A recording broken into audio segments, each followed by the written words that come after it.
Осы күндері қарапайым күндердің бірі болатын. Мария болса, әдеттегідей өзінің күйеуін жұмысынан келуін күтіп жүр. Бір корпорацияда жұмыс істейді екен, және де әртүрлі дәрі-дәрмектер адамды құтқаратын, адамның ауруын жаздыртатын сондай дәрілерді шығарып жұмыс істейді екен.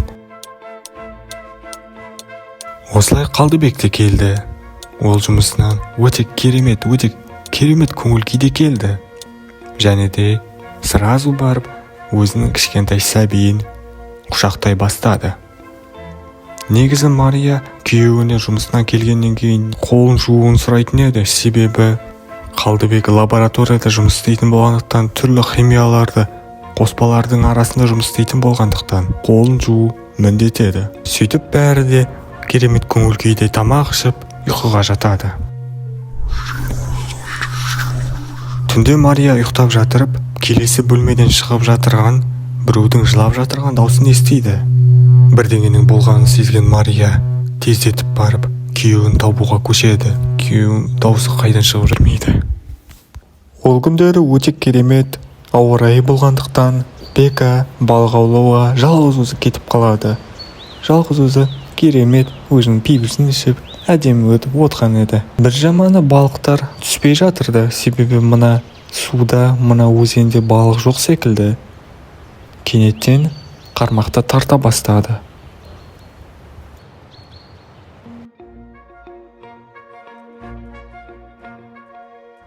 Бека қуанып кетіп тартып қалса, осындай бір балық шықты.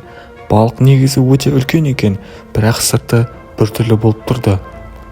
Құбыжыққа ұқсайма кішкене бұзылған балық па деп ойлап қалды, бірақ түріне қараса балық тірі екен. Бека әрине ойлады, бұл судан шыққаннан кейін солай болып тұрған бар, судың асты лас болар. Одан да үйіме алып кетейін, үйіме барып тамағымды жеп алайын, осы балықты қуырып көрейін деп үйіне алып кетеді.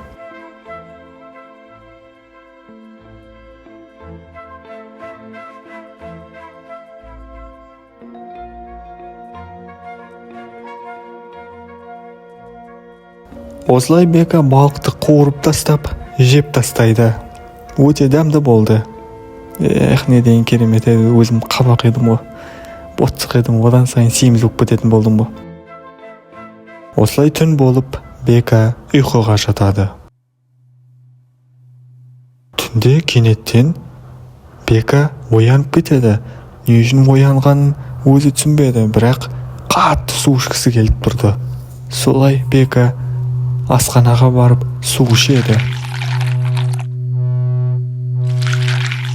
Бека бірақ қанбады, тағы да ішеді суды. Содан кейін тағы да ішеді. Бірақ ол қанар емес, одан сайын су ішкісі келіп кетті. Содан кейін ол кастрөлді алады да суды толтыра кетеді. Оған тек қана керек су ғана. Суды сіміріп ішіп алады, бір кастрөл суды ішеді мынау. Бірақ Бека, бір қызығы, Бека мүлдем суы қанбады. Ол бірдеңені ойлады. Ол ваннаға барып су толтырып, соның ішінде жатқысы келді.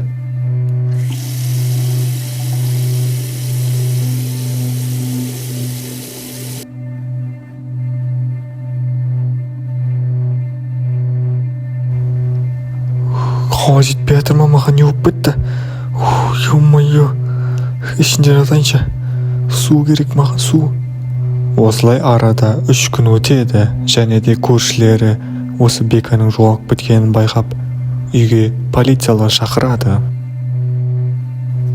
Полициялар келіп, үйге кірсе, осындай сұмдық жағдайды көреді.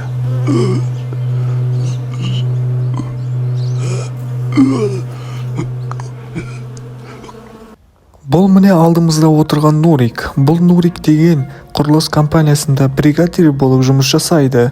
Яғни оның қол астында жұмысшылары бар. Бригадирге ақша береді. Бұл бригадир жұмысшыларға ақша таратып береді.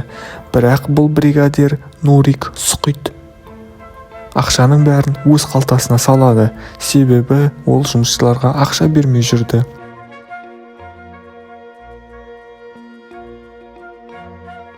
3 ай өтіп Нурик су жаңа көлікпен жұмысына кетіп бара жатыр. Кептеліске тұрып қалады. кептелісте тұрса, Нурик ашулана түсті. Кептеліс жүрмей кетті.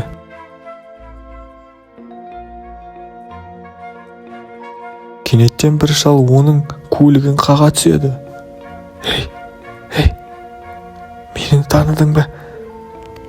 Мен саған өте керемет ұсыныспен келіп тұрмын. Кетші қайыршы, менде ақша жоқ, кет бар. Жоқ, мен саған керемет ұсыныспен келіп тұрмын.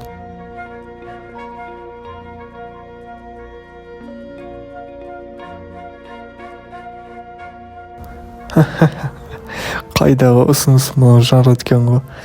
Ақша беру деген ұсыныс па? Деп Пека күле түседі. Кенеттен шал осы машинаның ішінен атып шығады. Сен қалай шықтың машинадан?